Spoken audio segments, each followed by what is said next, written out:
Assalamualaikum warahmatullahi wabarakatuh. Selamat datang di pembelajaran ilmu pengetahuan sosial. Ya, seperti dalam video sebelumnya, hari ini kita akan membahas materi selanjutnya. Namun mohon maaf, pada video sebelumnya saya menyebutkan kita akan belajar video 1 sampai 3.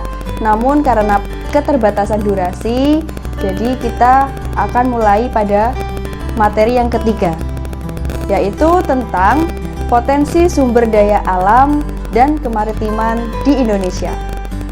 Di sini sudah saya kumpulkan beberapa pertanyaan-pertanyaan yang masuk melalui kontak WA saya. Nah, pertanyaan yang masuk pertama adalah, Bu, apa saja potensi sumber daya alam di Indonesia? Baik, saya jelaskan. Potensi sumber daya alam di Indonesia ada hutan dan juga hasil tambang. Pertama adalah hutan. Hutan memiliki beberapa jenis. Berdasarkan iklim, hutan terbagi menjadi hutan hujan tropis dan hutan muson atau musim. Berdasarkan asalnya, hutan terdiri dari hutan alam dan buatan. Berdasarkan tipenya, berdasarkan tipe tanamannya, hutan terbagi menjadi hutan homogen dan heterogen. Selanjutnya adalah hasil tambang. Hasil tambang di Indonesia diantaranya adalah emas, ada bauksit, ada minyak bumi dan gas, batu bara, ada biji besi, dan juga ada pasir besi. Selanjutnya kita bacakan pertanyaan kedua. Bu, apa saja potensi maritim di Indonesia dan mengapa potensi maritim Indonesia bisa dibilang besar? Ya, kita jawab yang pertanyaan kedua dulu. Mengapa potensi maritim di Indonesia itu besar? Seperti yang sudah saya bilang bahwa luas wilayah lautan di Indonesia hampir 2/3 dari seluruh wilayah yang ada di Indonesia. Karena luasnya lautan, maka potensi kemaritiman di Indonesia juga sangat tinggi tentunya. Nah, terus apa saja, Bu? Nah, di sini yang jelas adalah perikanan. Kita kaya akan hasil ikan. Kemudian ada hutan mangrove atau dikenal sebagai hutan bakau. Nah, hutan bakau ini memiliki dua fungsi. Yang pertama adalah fungsi ekologi, yaitu tempat tinggal makhluk hidup yang di lautan. Yang kedua adalah fungsi ekonomi. Jadi, ini berfungsi untuk manusia, dapat digunakan untuk perekonomian manusia. Diambil kayu bakarnya, bisa diolah menjadi kayu, arang, atau bisa jadi kertas. Dan yang ketiga adalah tentunya terumbu karang. Nah, ini informasi juga bahwa terumbu karang di Indonesia itu termasuk yang paling besar di dunia. Kita lanjutkan ke pertanyaan yang sudah masuk. Ini pertanyaannya berkaitan dengan dinamika penduduk, materi yang keempat. Saya bacakan. Bu, apakah yang dimaksud dengan dinamika penduduk dan mohon dijelaskan? Ya, dinamika penduduk adalah perubahan jumlah penduduk di suatu wilayah yang dikarenakan oleh 3 faktor. Yang pertama adalah kelahiran atau natalitas, kedua ada kematian atau moralitas, dan yang ketiga adalah migrasi atau perpindahan penduduk. Nah, migrasi ini ada migrasi internasional dan migrasi nasional. Migrasi internasional seperti imigrasi, yaitu masuknya seseorang dari luar negara ke dalam suatu negara. Emigrasi adalah keluarnya seseorang dari suatu negara ke negara lain, dan remigrasi atau kembalinya seorang imigran ke negara asalnya. Nah, selanjutnya adalah migrasi nasional. Ini seperti urbanisasi. Urbanisasi adalah perpindahan penduduk dari desa ke kota, sedangkan ruralisasi adalah perpindahan penduduk dari kota ke desa, dan ada transmigrasi atau perpindahan penduduk antar pulau. Kita lanjutkan, pertanyaannya adalah apa saja penyebab masalah kependudukan di Indonesia? Yang saya soroti di sini ada dua hal. Yang pertama adalah rendahnya pendidikan di Indonesia serta kesejahteraan masyarakat yang relatif masih rendah.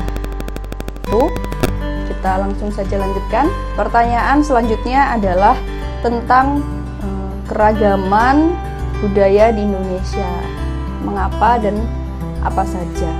Ya, Indonesia adalah negara kepulauan dengan masyarakat yang besar. Tentunya setiap masyarakat memiliki kebudayaannya sendiri-sendiri. Itulah yang menyebabkan Indonesia adalah menjadi negara yang beraneka ragam. Nah, apa saja keragamannya? Kita bisa melihat dari bahasa, itu sangat jelas. Bahasa, hampir di semua daerah memiliki bahasa daerahnya masing-masing. Kemudian ada rumah adat, ada pakaian adat, tarian adat. Itu sudah termasuk keragaman budaya di Indonesia. Materi dinamika penduduk sudah habis. Ini ada pertanyaan tentang kondisi alam geografi Indonesia. Ya, baik, di video sebelumnya kita sudah sempat menyinggung tentang letak wilayah Indonesia sampai batas-batasnya.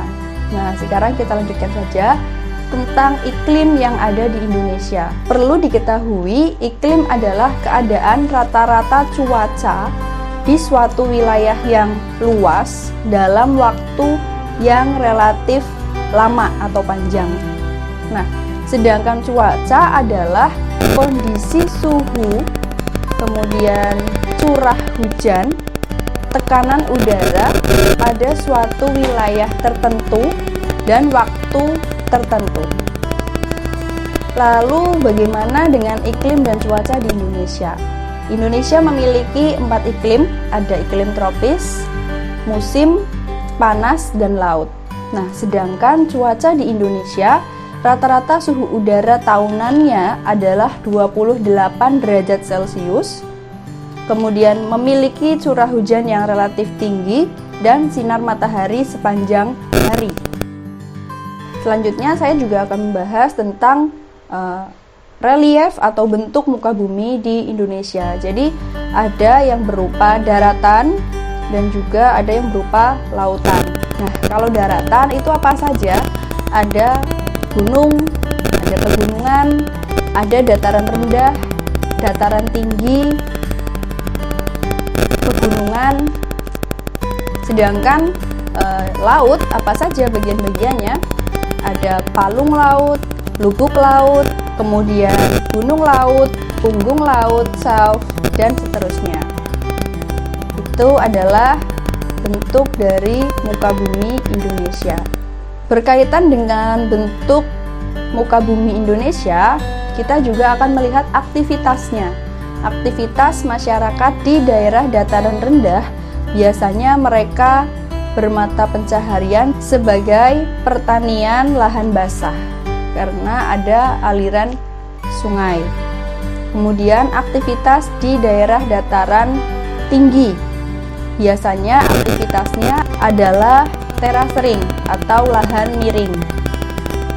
Kemudian aktivitas masyarakat di perkotaan biasanya adalah bidang industri dan jasa, dan masyarakat di sekitar pantai biasanya bermata pencaharian sebagai nelayan, kemudian pengusaha tambak.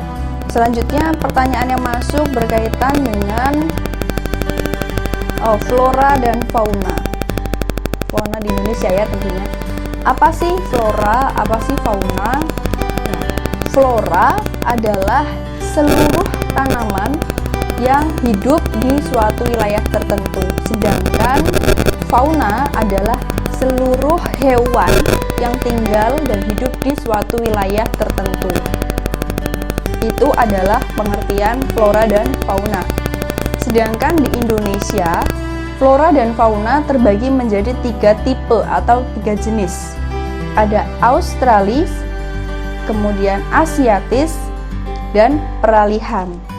Ada satu materi lagi, yaitu tentang pengaruh perubahan interaksi antar ruang, tetapi karena belum ada yang bertanya, jadi akan saya sampaikan saja.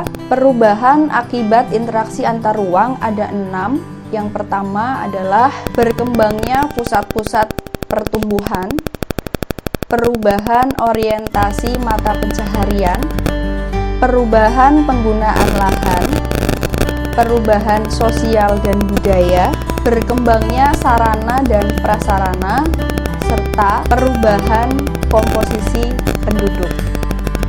Nah, itulah penyampaian materi tentang kompetensi dasar 3.1 manusia, tempat dan lingkungan. 6 materi sudah saya sampaikan semua. Jadi silahkan anak-anak bisa mencatat apa yang sudah saya sampaikan di buku catatan masing-masing, dan tentunya ada evaluasi untuk kalian sebagai bukti bahwa kalian sudah mengikuti pembelajaran IPS dengan baik dan benar. Apa evaluasinya? Nah, buatlah peta Indonesia pada sebuah kertas AVS. Buatlah secantik dan semenarik mungkin. Kemudian kalian dokumentasikan dan akan saya tagih melalui link yang akan saya share saat pembelajaran. Nah, walaupun sedang dalam masa pandemi COVID-19, saya harap semangat kalian untuk terus belajar tidak pernah habis, dan ingat, jagalah kesehatan diri dengan cara rajin mencuci tangan, beraktivitas di luar dengan menggunakan masker, dan mengurangi aktivitas apabila tidak begitu penting. Demikianlah pembelajaran IPS pada hari ini. Terima kasih dan sampai jumpa pada video pembelajaran selanjutnya. Salam semangat. Wassalamualaikum warahmatullahi wabarakatuh.